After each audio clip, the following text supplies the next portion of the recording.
नमस्कार मित्र आणि मैत्रिणींनो, वेलकम टू माय चॅनल. तुला जपणार आहे अच्छा भागामध्ये हे दाखवलं गेलं आहे की इथे अथर्वच्या घरामध्ये तो तांत्रिक बाबा आलेला असतो.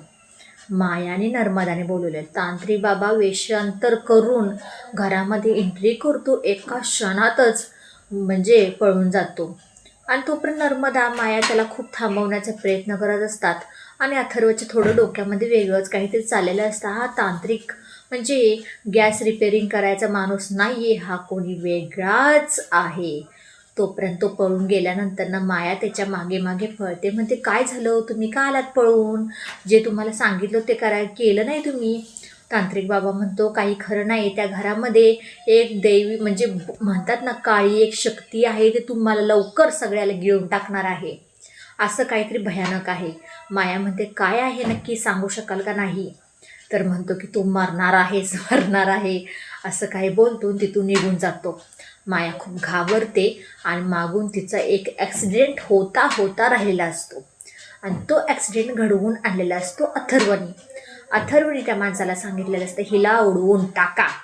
तर ती घरी आल्यानंतर तिला कळतं की हे सगळं अथर्वने तिच्याबरोबर केलेलं आहे. कारण अथर्व तिला म्हणतो की फक्त आणि फक्त एका सेकंदासाठी तू आज वाचलीस ग, नाहीतर खरंच तुझं आज काम तमामच झालं असतं.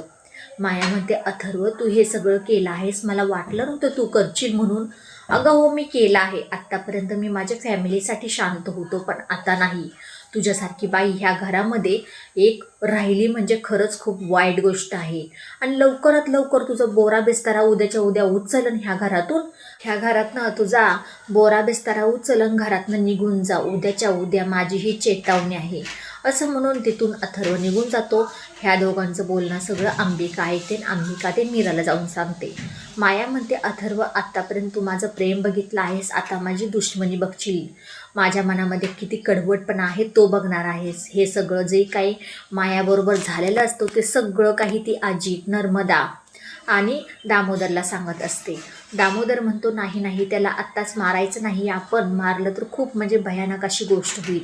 माया म्हणते की नाही, काही जरी झालं त्याच्या कॉफीमध्ये उद्या हे गुंगीचं औषध आपण मिसळूया, म्हणजे असं जाणवून द्यायचं की तो गाडी चालवत असतानाच ॲक्सिडेंट झाला.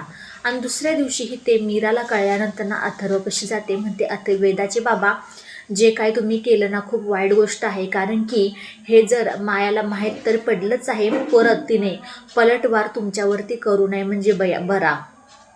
अथर्व म्हणतो, अगं मीरा कशाला काळजी एवढी करते की माया तसं काही करणार नाही, ती आधीच खूप घाबरले होते. अथर्व अशी मीराला थोडीशी समजूत घालतो आणि तिथून निघून जातो. दुसऱ्या दिवशी सकाळी जे काही माया, नर्मदा, अजित आणि दामोदरने ठरवलेलं असतं तसंच सेम होतं. अथर्वला ते गुंगीचं औषध दिल्यामुळे त्याचा एकदम मेंदू काम करायचा बंद होतो. अंबिका मीराला सुद्धा म्हणत असते की अथर्वमध्ये जरा काही वेगळं वाटत नाही आहे का तुला? ते जरा दुसऱ्याच शुद्धीमध्ये आहेत, काहीतरी वेगळंच चाललं आहे त्यांच्या डोक्यामध्ये. तोपर्यंत मीरा म्हणते, हो ताई, मलाही काही कळायला मार्ग नाही आहे, पण काय करतेस?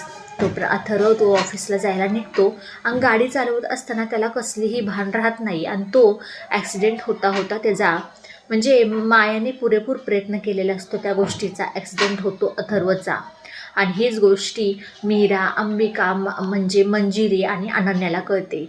मीराला तेव्हा तिच्या पायाखाली तर जमीनच सरकते. म्हणले होते मी की ती माया शांत बसणार यातली नाही आहे, ती काही ना काही तुमच्याबरोबर करणारच. बघूया आपण येणाऱ्या भागामध्ये नक्की मीरा, अंबिका आणि ही मंजिरी माया, दामोदर, अजित आणि नर्मदाच्या विरोधात काय करतील. आता व्हिडिओ शेवटपर्यंत पाहिल्याबद्दल खूप सारे मनापासून धन्यवाद. आणि हो, आपले शॉर्ट्स व्हिडिओही येत आहेत, त्यालाही तुम्ही जाऊन लाईक, शेअर, सबस्क्राईब करू शकता. बाय सगळ्यांना.